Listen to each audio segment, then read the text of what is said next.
Hey everyone, Bricknut here. In this video I've got two MOCs that I want to show you that I've been working on recently, and I've been changing my display around a little bit. Well, actually quite a lot. It's sort of semi-organised now. I'll show you what I mean when I show you the new display, which is actually over that way. Anyway, the first thing I want to show you is a tower crane. I took the tower crane from the Fire Brigade set. There's the building right there by my thumb, and modified it so it's what I like to call a partial MOC. You can probably hear Nemo in the background because he's down here. I think he wants a bit of food in his dish. I'll have to do him in a bit. Anyway, let's just turn you around. So there's the top half of the crane. I'm just going to roll back on the chair a little bit if I can. There we go. Now we can get the whole thing into view. So it's about the height of my PC case, actually a little bit shorter. It's not perfect. It's not that strong. I think it would support enough weight just for, you know, posing in my Lego city, which is what I want to do with this one. Although I'm going to modify the cab because I'm not happy with that, and I need to add ladders or something up the side there, so it makes more sense, because at the moment there is no access, so you know, how would they get up there? Anyway, the other thing I need to do is extend or put a longer string on, but I'm not sure what to use, so if anyone's got any suggestions on what I can use for a string, because this one, that is actually unwound all the way, so because I want to extend this boom out a little bit as well, which means I may actually have to extend again the counterweight on the back here. I've already done it once. It's a bit, it does stand there straight, but if you knock it you can see there's a bit, the joints wobble a bit, but I don't think they'll break because they are built pretty well. But eventually, I think I started this like over a year ago. I've got a tower over there that I started to build. There it is, which would be a much stronger tower crane. I don't intend to put the other one on the Lego City because I think it's going to be a bit too big, but I still want to build it, so that's still going to go ahead during this year, I hope. Anyway, the other model is my first ever MOC train or locomotive, which I sort of partially like and partially hate, if I'm honest. I was going to motorise one of my other trains, one of the non-Lego branded ones, but that didn't go to plan because the way the front was designed, it was only 3 studs wide. To make it 4 studs, I would have had to have rebuilt the whole front and the cabin. Basically, I would have had to have rebuilt the whole thing, so I thought I might as well MOC my own locomotive. Which I do like. There's just a few parts I don't think are working. I don't think this is working, so that's going to get changed. And the cab is just, I just don't like it. It's just not right. So I think what I actually really need to do is just to leave the where the engine would be alone. Actually, I'm going to change this a little bit, not much, just a little bit, and just work on the cab area, I think, mostly for now. I mean, this part on the engine area will be changed because I don't like that. I need to figure out, oh yeah, it is, it's this extra bit I stuck on that's stopping this bit from turning, so I'll have to change that. But other than that, I do like it. I do like the colour combination. It's sort of reminding me of a bumblebee with the black stripes. That's what I'm going to call it, Bumble. But yeah, other than that, I don't think it's bad for a first attempt. But this has actually proved to me, or confirmed, that my controller has been the cause of problems I've been having with the other locomotive. my other one, which is just over there by the gantry crane. 9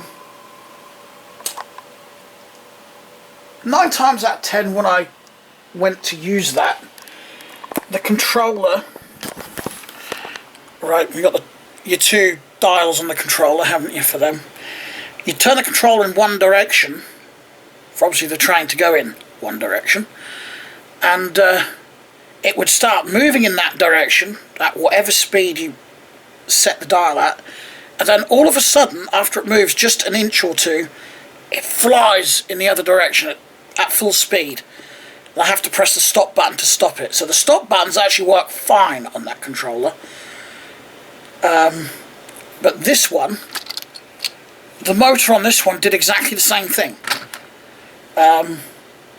So I think the fault is with the dial, the speed control dial. I'm going to have a go at fixing it. I don't think I'll be able to, but it could be some dirt that's gotten into the dial mechanism itself causing it, or it could be a lot deeper than that, and if it's a lot deeper than that, then it's probably not even fixable. But either way, I'm going to try and get hold of another controller, maybe another 2, so I've got a spare one. So I'm actually glad I bought the motor and everything for this, because I've wanted to mock my own locomotive anyway for a while, so I was going to buy another power functions setup, so I could have mocked my own train as well as motorised the other diesel loco, which is actually in bits now, because, well, I was trying to take it apart to get the battery compartment in, and it just didn't work. Hence the mocked locomotive here. Anyway, yeah, so my display, thanks to actually needing some room in my bedroom where I had all the Technic sets in there, I've had to sort of rearrange my display and whatnot here in the lounge so I could get the Technic sets in here, which is where I wanted them in the first place but didn't have anywhere to put them. So I'm going to start this end. There's poor lighting up this end, so you'll have to bear with me until I put some better lights up anyway. So over here, aside from a few sets, this is mostly 1980s and 1990s Lego sets over here, so I'll just run you across them so you can see what I've got. And most of them are now all in one area, which is what I've wanted for a long time. I'm still shifting things about and organising things, so this isn't going to be 100% permanent yet. Although these 2 shelves will probably stay. And then up here I've got the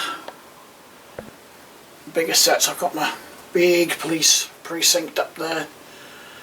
I've actually forgotten one of my Shell gas stations, so I need to shift a few of these bigger sets around so I can fit it in. In fact, what I'm going to do, I'm going to probably move, I think I just need to move that little blue set there, I can't remember the set number, move the Harbour Patrol along and put this police set here, where this racing set is, and move that race set up there.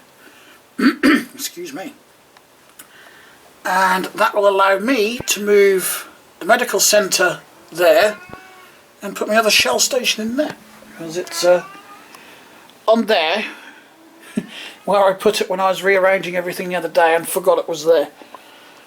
So this is what I've got so far anyway. But I want to get some lights on the ceiling here so I can light this up nicely. Or my other plan is to get some LED tape and just stick it along the bottom of each shelf. I'm not sure what's going to actually be the best way to do that. I like the LED tape way actually, but it's more work. And then I've got to try and hide all the wiring, which is not going to be easy on these shelves, so that is to be decided. Anyway, I've now got my Technic sets up there. not all of them, some of them are actually on the shelf under here because I did manage to clear some space on there as well. There's some more, the smaller ones, and then on this shelf, apart from obviously the boat there, it is my 1970s Lego sets. I've actually got them all in one place. I want to try and find the die-cast car that goes with this, so I can complete that. And yeah, I'm actually quite happy with it. Don't think I've actually, yes, I have missed the 1970s set as well. That's over on the on my lake. There it is. Keep forgetting them. But not that it matters too much. I've still got some rearranging that I want to do. Oh, so I'm still getting into my 00 gauge model railways, which is one of the, well, the main reason I've had to shift my displays around, because I need room in that bedroom to get the base for the model installed, which means I've had to shuffle displays around in there, which meant I needed room. Sort of like a, you know, a knock-on effect. I needed room in the bedroom for my projects in there, but in order to make room in the bedroom I needed to make room in here first. So I just wish I had more wall space to put more shelves up. I mean, that one over there, I can't put any more shelves on there because I'll bang my head on them every time I go down that side of my Lego City. That's why I left those two out. Actually, one of them is there and the other one's in storage at the minute. So it's a bit annoying, but I really don't have any more walls to put any shelves on. Never mind, I will think of something else as and when the time arises. Anyway, that is it for this video. So, as always, thanks a lot for watching, and I will, as always, leave a link to my Discord server and Facebook page for this channel down below in the description. I think that's it. So, again, thanks for watching, and I will talk to you all again soon. Bye!